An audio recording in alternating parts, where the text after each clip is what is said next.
social de volcarse a procurar un beneficio para la ciudadanía, un beneficio para, como decía, la sociedad y que fortalece este tejido y por supuesto el Estado, las autoridades tenemos la obligación de sumarnos, de reconocernos y de fortalecer estos esfuerzos porque evidentemente justamente lo que generan es este beneficio para la cohesión, para la paz social y pues para poder dar las oportunidades a las personas, estos accesos para que las personas que se encuentran específicamente en el tema de una adicción que sabemos que es un tema muy complejo, una situación de vida de verdad muy difícil para una persona que lamentablemente pues se encuentra en esta situación porque no decide Claro. evidentemente estar en adicción, eso es imposible. Ahorita nos van a explicar precisamente por qué no hay este elemento de la elección pues en una persona que se encuentra en esta situación y pues simplemente lo único que a veces estos espacios, estas personas que dedican su vida para ayudarles, pues literal es la única esperanza que tienen para salvar la vida. Totalmente, y en ese sentido se encuentran con nosotros los psicólogos Roberto Gómez, él es director general de Actitud La Paz AC, y el psicólogo Alonso Martínez, que también colabora justamente en la parte administrativa gerencial de este centro. Platíquenos un poco sobre qué es un centro de rehabilitación, porque hay muchos mitos alrededor del tema. Se les decía antes, granjas Sí. y casas, y bueno, hay todavía, pues, ¿no? Sabemos que en el mercado, digamos, espacios que no son, que no trabajan en apego a los derechos humanos, pero hay otros tantos, muchos, que sí, como ustedes. Platíquenos qué es un centro de rehabilitación, quiénes están dentro y cuánto tiempo llevan ustedes trabajando con el tema. Gracias, amiga. Mira, yo tengo aproximadamente 20 años trabajando con el tema de adicciones. Yo soy el día de hoy psicólogo, licenciado en adicciones y con una maestría en centros administrativos de salud, que la acabo de culminar este año. ¡Felicidades! Acabamos de culminar. Siempre en pro en seguir en conocimiento, en aprendizaje, para que los mismos que estén colaborando con nosotros sigan en ese apego. Entonces, todos los encargados que están en representación de Actitud La Paz, como encargados a los que le dan la orientación como consejeros en adicciones a los usuarios que pertenecen a nuestra institución, pues nos preocupamos porque sea el mejor conocimiento, las mejores herramientas y que haga más efectivo lo que es un proceso de rehabilitación. Para entender lo que es un centro de rehabilitación, que al día de hoy se le llama un centro residencial, donde están usuarios que dependen, que tienen una drogodependencia, entonces, y una necesidad pues, de dejar de consumir. Un consumo que afecta, pues es un problema de salud pública, como viene siendo en los años 80 se empezaron a hacer y se empezaron a llamar granjas, como empezaron en Ujú. los años 80 a llamarse granja por la necesidad de la familia de querer ayudar a su familiar. Entonces los internaban en su casa o en grupos de doble A, que ahí surgió toda esta dinámica, en los 12 pasos, 12 tradiciones. Como tenían éxito en personas que tenían alcoholismo, pues la misma familia les decían a los encargados, oye, pues cuídame mi familiar, ocupo que me lo tengan aquí, resguárdenmelo, y pues hacer un grupo pequeño, de una comunidad pequeña, pues ya se hacían estos tipos de granja porque no era muy grande. Entonces lo que eran cuartos como chiqueros y empezaron a quedarse ahí en donde estaban las gallinas, donde estaban los animales. Por eso es la determinación, la nominación granja, desde un inicio en centro de rehabilitación. Después entró, pues obviamente, pues ya se empezó, porque de un problema llevaba a otro, ya se empezaron a enfermar, pues de los bichos picadores, de los animales, de todo lo que venía, entonces ya empezó a entrar lo que es la salud y a investigar qué es lo que pasaba. Pero ya era mucho, ya eran muchos, muchísimos los que estaban como granjas, entonces no podían hacer ellos, crearon la norma 028 que ahorita está pausada, crearon la norma 028 para poderlo regular. Quisieron entrar regulándolos a todos, pero vieron que eran muchos, porque no se podía regular así. Entonces, ¿qué es lo que empiezan? Paulatinamente empezaron a regular, a regular, a regular, que era la norma que veníamos ahorita utilizando y que nos ha dejado pues ya encaminados a esa, pues, ¿cómo se llama? Profesionalización de lo que hacemos, porque ya no estamos en los años 80, estamos en 2024. Entonces, obviamente los criterios, la evaluación, el compromiso, la responsabilidad debe ser más comprometida, más profesional, Es por eso de que yo me encargué de estudiar y que los muchachos estudien también y llevar la institución a otro nivel, que ya no se pueda igualar, que sea una diferencia, pues que sea una diferencia en tanto calidad como trato que se va dando a los usuarios. Esto es muy importante, Roberto Alonso, porque podría malentenderse el trabajo que se realiza dentro de los centros residenciales, puesto que la instancia de salud también tiene programas respecto a las adicciones. Pero en el centro residencial, platíquenos un poco. ¿Ustedes reciben a las personas adictas? ¿Qué pasa con la voluntad de entrar o no entrar? Que es un tema polémico, ¿no? A veces la familia es la que llama al centro residencial y les dice, bueno, sabes que tengo un problema enorme con este familiar, ¿no? Hay muchas situaciones que queremos saber y queremos develar justamente porque el gran mito es que dentro de los centros residenciales pues no se trabaja con apego a los derechos de las personas. Platíquenos cómo es el ingreso. Okay. Y justamente, ¿cómo le hacen ustedes, no? Para que las personas que estén dentro, que estén internas, pues reciban un trato digno. Uh-huh.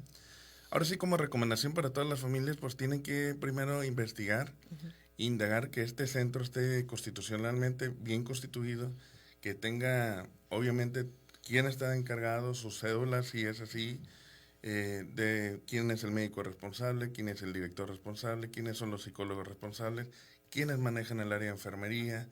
Entonces es importante que se tenga un equipo multifuncional para que esto se pueda llevar a una mejor calidad. Obviamente siempre hay unos mitos de que dicen, no, es que están privados de la libertad, no, es que son maltratados. Y ahorita con las redes sociales, desgraciadamente, uno puede comentar y se va, es un hilo sin fondo. Nosotros no participamos cuando pasa algo así, al menos de que se requiera participar. Lo hacemos de una manera formal, lo hacemos con fundamento, lo hacemos con pues el procedimiento que tenemos, que son los test psicológicos, los test que se hacen al momento de ingresar, los test clínicos que tenemos, todo el seguimiento de la terapia, el plan de tratamiento que también tenemos, porque no y para eso debes de constituirte a través de un modelo de tratamiento. No es nomás decir, es que yo ya me rehabilité, puedo rehabilitar a los demás. No, realmente ya no estamos en la época de los 80. El día de hoy se lo podemos dejar a los profesionales para poder hacer esa labor aún mejor. Y que, porque así hay muchos centros que no tienen, por ejemplo, ni el nombre. Tú pasas por ahí y se mira todo cerrado, las ventanas tapadas, se mira. Entonces, obviamente, pues ahí se ve que no se maneja ni primeramente una salud sanitaria, ni pues el apego a los derechos también que el usuario requiere. Alonso, sabemos que no es solamente llegar e ingresar, ¿no? al centro y ahí ya ver qué pasa, ¿no? Es todo un proceso que implica atención médica, de enfermería, primeros auxilios psicológicos a la hora de entrar. Platíquenos un poquito sobre este proceso de ingreso, justamente para que las familias que nos están escuchando y que tengan un problema de adicción en casa, un familiar, una hija, un hijo, padre, madre, puedan saber que es importante buscar un centro residencial que cuente con el protocolo. Muy bien, muchas gracias. Hay que considerar que para poder ingresar a un centro de rehabilitación, anteriormente la norma 028, que ahorita pues está en desuso, exacto, ¿verdad? Sí. Pero nos deja, ¿no? El año pasado. El año pasado la acaban de quitar, sin embargo nos deja las pautas para seguir trabajando.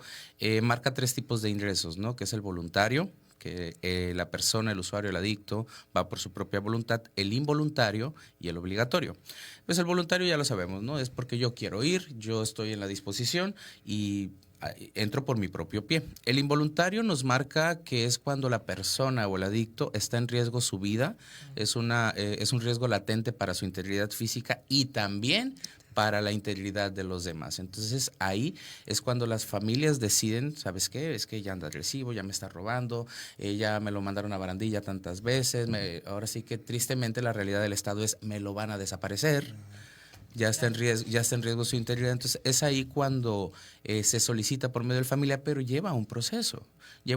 No nada más puedo llegar, no debe de haber una valoración médica, debe de haber una indicación por parte de un médico para poder hacerlo, y aún así todo ingreso involuntario, pues obviamente tiene que ser notificado precisamente para que no se malinterprete que está en una desaparición forzada o que está privado de su libertad.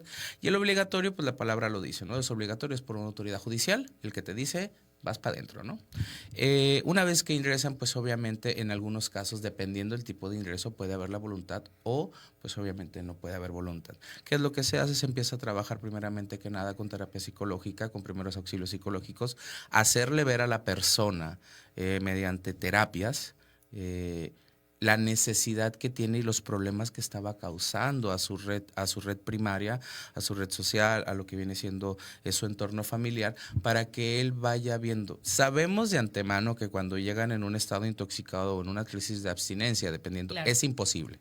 Sí, claro. Hay que dejar, y es ahí donde entra, como dice mi padrino, el equipo multifuncional. Es ahí donde entra el multidisciplinario médico para darle la atención adecuada referente a lo que es la crisis de abstinencia y todo eso. ¿Por qué? Porque como centro de rehabilitación debes estar bien constituido y debes de tener tu equipo médico. Es fundamental. Definitivamente. No puedes, la norma nos marca, las leyes nos marcan que todo medicamento, que toda atención debe de ser prescrita por un profesional de la salud. ¿Y qué es lo que pasa? Que en algunos casos no era así. Y pues obviamente había ciertas situaciones que ponían en riesgo su vida. Ya una vez pasando todo eso, pues ya se empieza y se trabaja más de lleno. Actitud La Paz, por ejemplo, maneja doble esquema de terapia, ¿no? Maneja terapia psicológica y consejería en adicciones a la par, a la semana, una a la semana.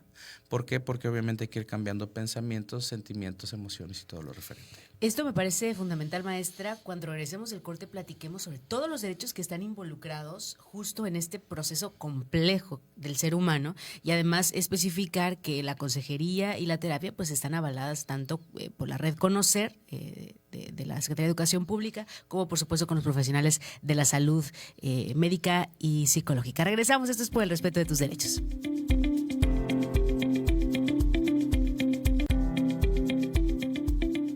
Estás escuchando Por el Respeto. En la pantalla y al aire, 40 de conexión, 30 años de emociones. Canal 8 y la radio de Subcalifornia, las señales que nos unen.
vuelta, esto es por el respeto de tus derechos. Son las 10 de la mañana con 20 minutos. Hoy en el estudio, los psicólogos Roberto Gómez, director general de Actitud La Paz, y el psicólogo Alonso Martínez, también colaborador de este centro residencial. Maestra, hablábamos sobre todos los derechos, ¿no? El cúmulo de derechos que implica el atender y respetar, ¿no? A una persona que se encuentra en situación de adicción. No es fácil, es complicadísimo. Y para el sector salud, que depende, por supuesto, del gobierno federal, de los gobiernos estatales, es difícil trabajar con personas con adicciones. Ahora la sociedad civil organizada, que por sus propios medios, que por su propio financiamiento, trabaja, ¿no? ¿Cuáles son todos estos derechos involucrados que no podemos perder de vista cuando vayamos a hacer uso de un centro residencial? Prácticamente todos. Es que en una situación tan delicada, tan compleja como pues un ser humano que se encuentra en esta condición de una adicción tan severa que requiere este internamiento, me gustó mucho cómo expresaban al inicio de quién es la obligación, pues primeramente de la familia, del contexto que decide internarle o acercarle a estos centros, ¿no? Una persona que se encuentra en estas condiciones de adicción, podríamos verles en un estado de vulnerabilidad tal como el de una niña, niño, Claro. adolescente o una persona con una discapacidad intelectual, por ejemplo. Es una persona que evidentemente no tiene la capacidad para poder tomar decisiones maduras, sanas, de beneficio propio y de autocuidado. Entonces, ¿a quién tiene que recaer esta obligación? Pues al resto de las personas que están en ese contexto que les rodean, a las familiares que les llevan y que tienen estas obligaciones inmediatas, porque así lo marca la ley, ¿no? La ley marca que en una situación en la que una persona se encuentra en una condición vulnerable, pues la familia inmediata es el obligado inmediato a tomar las decisiones necesarias para pues que esta persona no se dañe o dañe a otras personas. Por supuesto, una vez que entran a estos centros, pues ahora la responsabilidad se comparte, ¿no? Porque no es que se traslade. Así es. Eso es muy importante decirlo. No es como que llega el familiar y bueno, ahí te dejo mi problema. Ahí regreso cuando ya. Ajá, ya cuando lo cures, ahí, o sea, claro que no. Es obligación de la familia inmediata también mantenerse involucrada y asegurarse de que en todo momento su familiar pues se encuentre pues en condición ideal, ¿no? O sea, la posibilidad de una condición sana, entendiendo lo que pues un proceso de adicción y de recuperación de una adicción implica, porque evidentemente hay un conjunto de restricciones que necesariamente se tienen que poner alrededor de estos derechos humanos básicos, de estos límites, con el único objetivo de que les permita pues salir de esta situación de adicción. Todos los derechos humanos, sabemos de entrada, pues no son ilimitados todo el tiempo, todo momento, ¿no? Evidentemente, todos los derechos, también los derechos humanos, pues tienen ciertos límites y restricciones y condiciones que en todo momento se tienen que cuidar, pero estos límites y estas restricciones nunca pueden transgredir la dignidad humana, ¿no? Totalmente. Entonces, cuando se hace este compartir de la responsabilidad, se comparte entre los familiares inmediatos, las personas encargadas y responsables del centro y el Estado. Sí, claro. Por supuesto. Justamente, ¿no? O sea, esa parte es muy importante y quisiera que desde la experiencia como sociedad civil, como asociación civil, que han sorteado los cambios de gobierno, los cambios de legislación, nos platicaran un poco sobre cómo es esta supervisión de las autoridades competentes, COEPRIS, COFEPRIS, Secretaría de Salud, Federación, gobiernos del Estado. ¿Cómo es la supervisión legal que hacen a ustedes como centro residencial? Y si no nos pueden platicar exactamente pues qué documentos, ¿no? Pero sí, pues cómo tienen que plantear sus expedientes, sus carpetas para poder estar en regla como lo están ustedes. Sí. Mira, como decía ahorita la presidenta, obviamente procurando el derecho a la salud y la integridad también familiar y del usuario, es importante que la familia también se vaya involucrando en lo que se va haciendo. O sea, la recuperación no se puede llevar solamente de nuestra parte, sino tiene que ser un enfoque integral que integra a la familia, que integra también los compromisos, los cambios que tienen que hacer, modificaciones que ellos tienen que hacer en su área familiar, para que el usuario siga permaneciendo en rehabilitación, porque una vez egresando con nosotros es el compromiso en la familia también de que cambie su área familiar, porque si llega a un estado a un área donde la familia, él mismo tiene peligros y una recaída constante, bebidas muy sociales. Entonces tiene que modificar la familia también en pro a su familiar.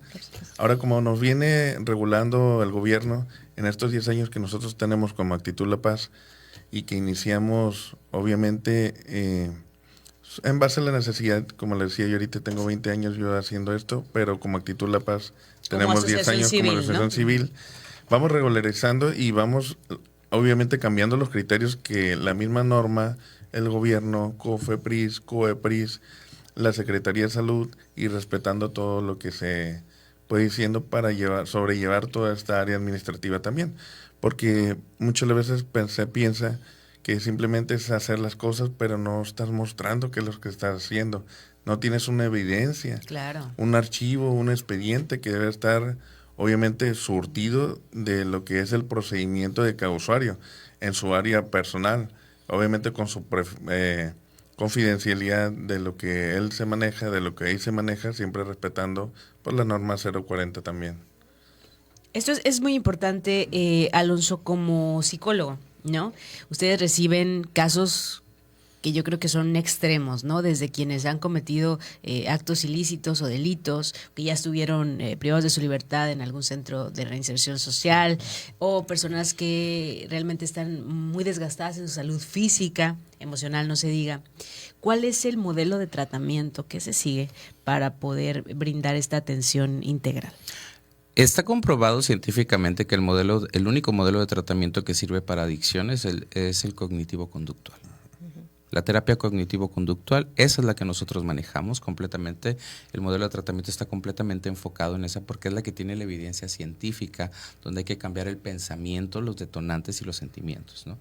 Ese es principalmente, obviamente también aprovechamos en el área de psicología y también ahora sí que para trabajar con adicciones es algo muy complejo. Sí. No hay como que un manual, ¿no? Cada usuario depende y requiere dependiendo mucho de su historia de vida, como lo comentó, ya que hay algunos que han estado en reclusorio, hay otros que han perdido familiares a causa del consumo, sí, claro. Hay otros que desafortunadamente el consumo los ha hecho hacer cosas por las cuales quedan esas secuelas emocionales. Entonces tenemos que agarrar un poco de todo, pero la base es el cognitivo-conductual. Eso me parece muy interesante, maestra, porque estamos hablando de la profesionalización de la sociedad civil para atender a la sociedad civil. Es decir, son los compañeros, personas que ya pasaron este proceso, que tienen la experiencia, pero también tienen esta parte técnica, académica y de salud pública para poder brindar la atención integral. Y no decimos que Actitud La Paz sea la única, hay muchísimos en el Estado, pero también hay otros tantos que no tienen estos elementos que robustecen la atención. Sabemos que las autoridades son muy puntuales justo en tanto la supervisión como el señalar, ¿no? lo que haga falta. Platíquenos, maestra, la importancia de esta sinergia entre las autoridades jurisdiccionales, no jurisdiccionales y sociedad civil que atiende este grupo de atención prioritaria para beneficio social. Definitivamente, porque puede haber una serie de circunstancias. Lo obvio es como por la parte de la supervisión en la cual la autoridad llega, revisa, toca la puerta, ¿no? Ordena la inspección, se asegura de que pues 2 metros cuadrados sean los adecuados, que estén las cerraduras correctas, que esté la iluminación apropiada, ¿no? O sea, cuestiones así, pues de estructura, por decirlo así. Pero está la otra parte que no es tan obvia, que por ejemplo es la relación de la interacción entre las familias con las personas que están internadas. Y ahí también tiene que entrar la autoridad al mediar, ¿no? Cuando pues sabemos que a lo mejor, como bien comentaba ahorita Alonso, hay personas que pues no es que se volvieron adictas, sino que hay situaciones y dinámicas en casa que pues orillaron o llevaron a la adicción. Claro. Y por tanto la interacción con la familia evidentemente no abona a esta posibilidad de la persona de curarse y de encontrar la posibilidad de salir de estos cuadros, y pues evidentemente ahí la autoridad es quien tiene que intervenir en apoyo a las instituciones, a los centros, para pues de alguna manera contener el deseo de la familia de pues a lo mejor obligar a la persona a salir del centro, obligar a la persona a realizar otras actividades, aun cuando está en sus procesos de sanación, ¿no? Porque a veces familias que son muy tóxicas, muy violentas, sabemos que intervienen en este proceso. La persona puede estar verdaderamente haciendo un gran esfuerzo y estar mejorando, pero si la familia, que fue la que le orilló a esas situaciones de adicción en primer lugar, pues se mantienen estos contactos y en estas presiones, pues nuevamente impiden este avance, esta sanación, y pues devuelven a esa persona a esas situaciones de crisis nuevamente con las adicciones. Entonces la autoridad evidentemente ahí tiene que entrar a reforzar esta posibilidad para pues permitir a la familia no acercarse y permitirle a la persona tener estos procesos de sanación de alguna manera con una tutela por parte del Estado. Así es. Maestra, regresando del corte, ¿qué le parece si nos adentramos un poco al tema de dónde surgen las adicciones? Porque eso es parte fundamental para poder trabajarlas. Regresamos.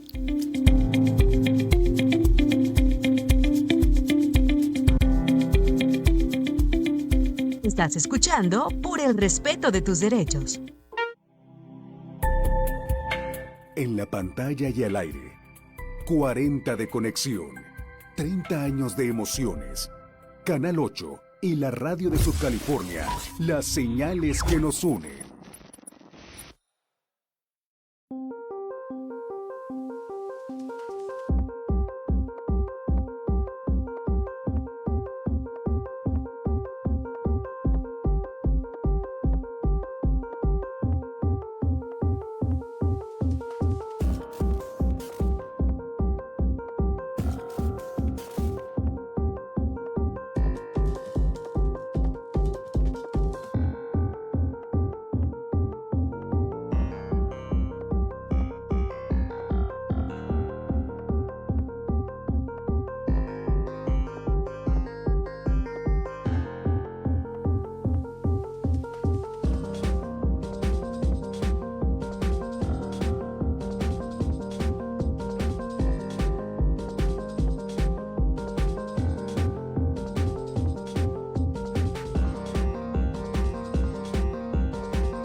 Estamos de vuelta, esto es Por el Respeto de tus Derechos, 10 de la mañana con 34 minutos, y me fui con una pregunta.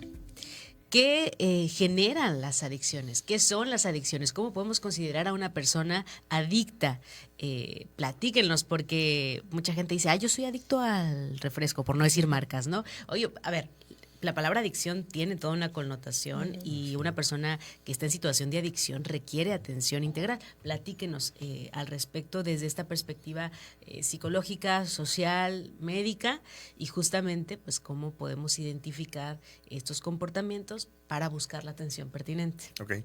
Como le dice la OMS, una adicción es toda sustancia externa que crea un cambio en el sistema nervioso central y también obviamente en la conducta, que modifique la conducta, cambia la percepción.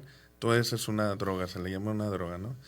Y obviamente la adicción es aquella tolerancia hacia el consumo y obviamente pues la persona ya no puede dejar de consumir, ya es elevado el consumo, no es como al inicio, que inició con poquito, no, ya es muy elevado el consumo, ya hay problemas recurrentes en la familia, en lo social, en el trabajo, en su manera conductual, hay modificaciones de la conducta y obviamente eso crea un trastorno de personalidad. Eso es fundamental porque estamos hablando de que las familias, es difícil que las familias a veces se quiten el velo, ¿no? Y digan, sí, mi familiar tiene un problema de adicción, requiero buscar ayuda. Sí, efectivamente, muchas personas pensamos que se hace adicto de la noche a la mañana, ¿no? Así, Con una. Con una. No es así. Hay que ver, cuando ingresan a Actitud La Paz, después de que se hacen las primeras pruebas o los tamizajes, que es la batería de adicciones, porque, como lo comentamos, las adicciones son tan complejas que tienen sus propias pruebas psicológicas y sus propias baterías. O sea, aparte de las que hay en el ámbito clínico, hay otras que están especializadas en eso. Entonces, lo que más manejamos y lo que más buscamos es el factor detonante. ¿Qué fue lo que detonó el consumo? ¿Qué situación fue la que te llevó? Muchas veces hemos encontrado hace aproximadamente unos 3 años hicimos una prueba entre nuestra población, nosotros mismos, un muestreo, lo documentamos para ver los tiempos de inicios de consumo, las drogas de consumo, y detectamos que el consumo empieza a partir de los 12 a los 15 años. Empezamos a detectar en nuestra propia población, realmente la muestra fue dentro de nuestras instalaciones.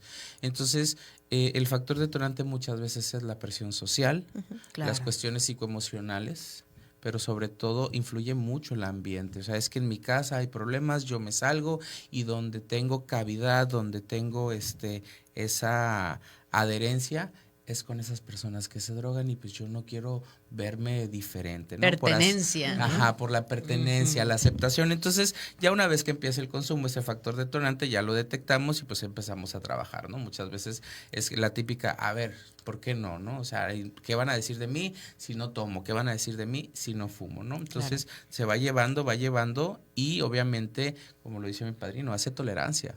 El cerebro hace tolerancia. Y si empezabas con una cantidad, tu cerebro te va a ir pidiendo más y te va a ir pidiendo más. ¿Y qué pasa? Empiezas con una droga dura o con una droga blanda y te vas aumentando porque esa ya no te hace. ¿Y qué haces? Escalas y trampolineas a otra droga y es ahí donde viene el problema. Eso es muy importante, ¿no? El mito de yo puedo. Yo sola puedo, yo voy cuando quiera la dejo, que lo escuchamos, ¿no? Y que la familia muchas veces, por esta sensación de no querer aceptar el problema de la adicción, dice, sí, es que yo estoy segura que mi hija, si lo intenta, así como cuando se pone a dieta, lo va a lograr. Con fuerza de voluntad. Platíquenlos. Es que son mitos que existen y que pues queremos develarlos acá en este espacio. Sí, hay muchas personas que dicen, yo por mi voluntad lo dejé de un día a otro. Sí, pero sigue con el mismo comportamiento. Entonces sigue siendo la misma persona sin consumo. Sigues actuando de la misma manera autodestructiva y conflictiva también contigo y con las demás personas, porque obviamente pues llevas una proyección de lo interno, ¿no? La manera en que va viviendo la persona lleva una proyección interna en cómo es con el exterior. Si es en conflicto con el exterior, pues es una persona que no está, obviamente, una salud mental, una salud física, una salud espiritual bien funcional. Entonces, todos esos son los cambios que se tienen que hacer también.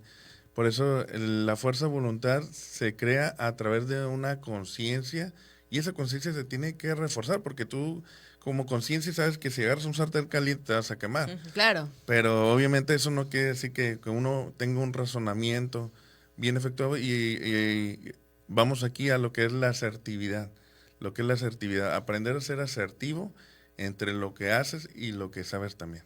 Maestra, hoy hemos aprendido muchísimo respecto a las adicciones, respecto a lo que ocurre dentro de un centro residencial.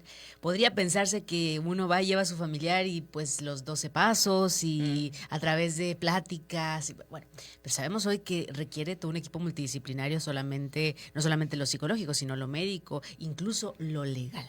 Platíquenos cómo las comisiones de derechos humanos, la aquí de Baja California Sur y las de toda la República Mexicana, ¿no? Tienen esta responsabilidad con este grupo de atención prioritaria, porque son un grupo de atención prioritaria, y cómo puede colaborar con todas las asociaciones civiles legalmente constituidas que están en este marco normativo y jurídico de manera correcta para poder potenciar los derechos de esta población.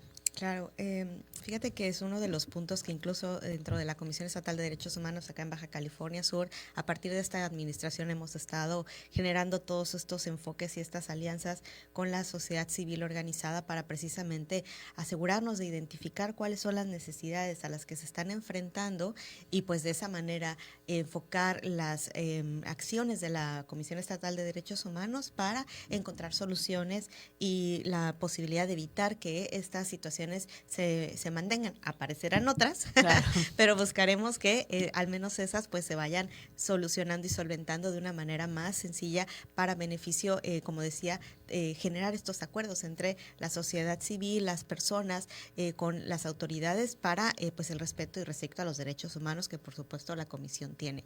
Uno de estos ejemplos y es de los puntos que más hemos tocado en las mesas de trabajo con las autoridades cuando se habla del tema de salud y niñez es, por ejemplo, esta gran preocupación que nos han externado desde las escuelas, que el número tan importante de infancia que está siendo medicada por, diagnosticada con pues trastornos mentales. Depresión, ansiedad.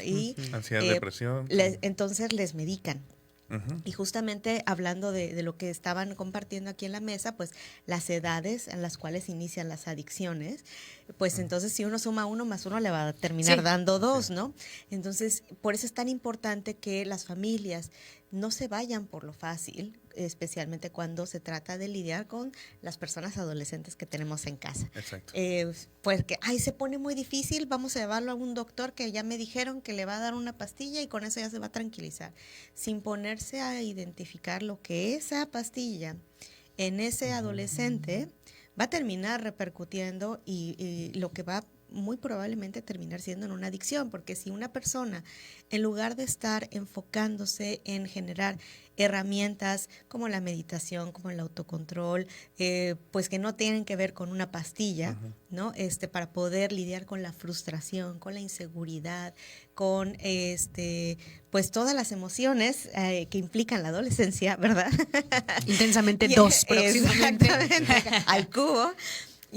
Y les damos entonces una pastilla, pues les estamos diciendo la solución es una pastilla. Así es. Y eventualmente esa pastilla va cambiando de forma y pues por supuesto al llegar a la adultez es muy factible que ese adolescente medicado pues termine en un problema de adicción. Claro, porque estamos hablando de que son edades muy tempranas. Medicar a una niña, un niño de 10, 9, 8 sin haber estudiado, pues bueno, esto es completamente erróneo. Hay otras formas, otros métodos, ¿no? Cuando la medicina así lo permite. Vámonos a un corte y regresando platicaremos sobre la estigmatización, la discriminación y cómo poder sortear estos males sociales. Regresamos.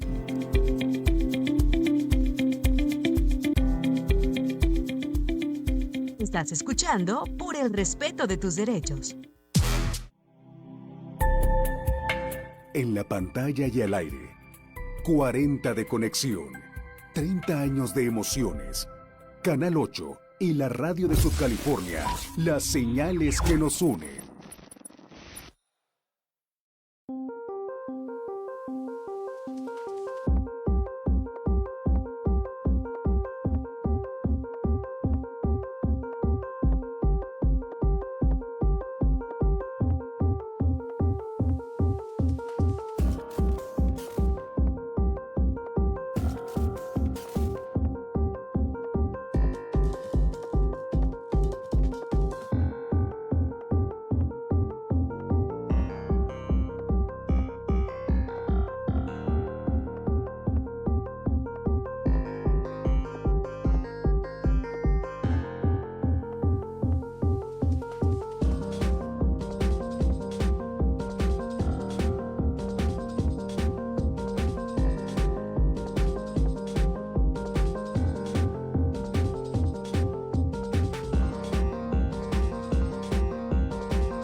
Estamos de vuelta, esto es por el respeto de tus derechos. Hoy Actitud La Paz en el estudio con su director general, el psicólogo Roberto Gómez, y el psicólogo Alonso Martínez, también colaborador de la parte administrativa. Hemos hablado de la parte médica, de la parte jurídica, de la defensa de los derechos de este grupo de atención prioritaria, pero hay algo que resulta complejo y es que todavía existe mucha discriminación, estigmatización a las personas que en su momento fueron adictas, vivieron su proceso de recuperación y hoy por hoy ya están reinsertas en la sociedad, están trabajando, construyendo familias, empresas, en todos los sectores. Platíquenos un poco de esta situación. Bueno, nosotros ahora sí nos hemos venido involucrando en todo lo que es una dinámica integral, como les decía. Vamos modificando no nada más la conducta del usuario, sino también vamos modificando la conducta de la familia. En esas oportunidades que tienen también en su proceso de visita, obviamente se van haciendo ese tipo de recomendaciones y nuestro programa de tratamiento como Actitud La Paz también tiene un enfoque familiar. Entonces ellos también tienen una sesión, una parte de sesión terapéutica donde se trabajan, se les dicen las maneras, las herramientas, la manera de cómo ayudar de cómo orientar a su familiar, la manera de cómo entender que es una problemática también, una adicción, que no nada más es el dejar de consumir, porque una cosa es abstinencia y la otra es la recuperación, realmente una recuperación mental, física, y como veníamos hablando ahorita, una manera condicionada como se viene dando, esa manera condicionada que se vaya a cambiar. Porque la persona, aunque no consuma, si se desapega de su plan de tratamiento, si se sale de su grupo, de su orientación, obviamente él va a retomar otra vez las mismas conductas adictivas que lo llevaban al consumo antes de. Y muchas veces la familia repercute en decir, quédate descansando, hoy no vayas, no le contestes a tu consejero. ¿Tú qué? ¿Por qué le haces tanto caso? Yo te miro muy bien. Entonces es donde se va creando esa problemática interna y esa ambivalencia que va viviendo también el usuario, porque dice, oye, pues sí o no, yo sé que ocupo, pero ya me miro bien o ya me miran fuerte. Entonces le van dedicando compromisos a otro tipo de cosas que al final de cabo termina otra vez en una recaída. Y eso realmente nosotros tratamos de dar todas las herramientas necesarias para que no lleguen a ese punto de recaída y siempre con el compromiso pues en común. Alonso. Cuando hablamos prácticamente de lo que viene siendo una adicción, hay que recordar que ya está catalogada como una enfermedad mental, ¿no? La adicción es una enfermedad. Entonces, desafortunadamente, socialmente vivimos mucho lo que viene siendo el prejuicio y la discriminación, porque piensan que con un proceso residencial de... Oye, ¿sabes qué? Mi hijo se drogó 8 años, pero con 3 meses ya va a estar listo. No, oye, discúlpame, en 3 meses no se puede trabajar lo que 8 años, 10 años, 20 años de adicciones te fueron generando, ¿no? Entonces, es un tratamiento continuo y una vez egresado del centro residencial debe de haber un seguimiento ambulatorio, ¿no? Que viene siendo sus terapias, su consejería, su agrupación para poder trabajar, seguir trabajando con esas emociones que se viven afuera. Ahora, desafortunadamente puede haber el caso de personas que tienen un proceso, ya salieron, pero la sociedad lo sigue viendo como el drogadicto, así es, como el malandro, como el vividor, como toda esa dinámica que socialmente, o sea, las personas con adicciones, a pesar de que podamos tener 10, 20 años limpios, seguimos viviendo con una discriminación por nuestro pasado, que incluso las mismas instituciones que regulan a los centros de rehabilitación, en el caso, por ejemplo, nosotros, las mismas instituciones que nos regulan son muy, son especialistas todavía aún así en hacérnoslo ver. O sea, nos echan en cara de que tuvimos, oye, ¿sabes qué? Pues sí, tuve una adicción, pero ya tengo tanto tiempo limpio, tengo tanto tiempo esto, o sea, tengo ahora sí ya soy un profesional de la salud, aquí estoy certificado, avalado. Ah, no, es que tienes este historial, ¿no? Entonces seguimos viviendo esa discriminación tanto en la sociedad como incluso con los familiares. Maestra, estamos hablando de un tema, de un paradigma social que hay que derribar. ¿Cómo colaboramos con esto? El tema justamente es los derechos humanos, es el derecho a no ser discriminado, ¿no? Discriminada de ninguna manera. Y pues evidentemente la legislación y todos los criterios en nuestro país han avanzado bastante, pero acá todavía tenemos una área de oportunidad importante para continuar mejorando en el tema de nuestra legislación, para asegurarse de ver todos estos criterios que puedan ser expandidos y aplicados también al tema de las personas que han sido en algún momento de sus vidas, han tenido esta situación de adicción, pero han logrado generar estos cambios y esta posibilidad de incluso la profesionalización, ¿no? Para resignificar toda esa dolor, una experiencia evidentemente muy difícil de vida, y haber logrado salir adelante con todo este conocimiento y ahora resignificarlo para beneficio de la sociedad. Evidentemente, por ejemplo, tuvimos cargos y situaciones como la Suprema Corte de Justicia de la Nación, donde en un momento indicó, por ejemplo, para determinar que no era ya necesaria la carta de antecedentes penales o los requisitos dentro de la legislación para limitar, ¿no?, el acceso a ciertas situaciones a personas que en algún momento fueron condenadas por algún delito. Entonces, si aplicamos esos mismos criterios que se dieron para las personas que fueron condenadas por un delito, pues también tendríamos que aplicarlos de manera equivalente a las personas que en algún momento tuvieron una adicción. La Suprema Corte en ese momento indicó que no hay una situación que científicamente acredite que una persona que ya generó un delito antes, pues entonces va a generar mayor cantidad de delitos o tenga una probabilidad de delincuencia superior a otra persona que no. Claro. Entonces, si aplicamos esos mismos criterios ahora al tema de, por ejemplo, las adicciones, pues bien puede ser bastante igual, ¿no? O sea, ¿dónde está la evidencia de que una persona que ya superó un proceso de adicción, no hay una situación que científicamente diga que tiene mayor o menor probabilidad de entrar en una adicción que una persona que no?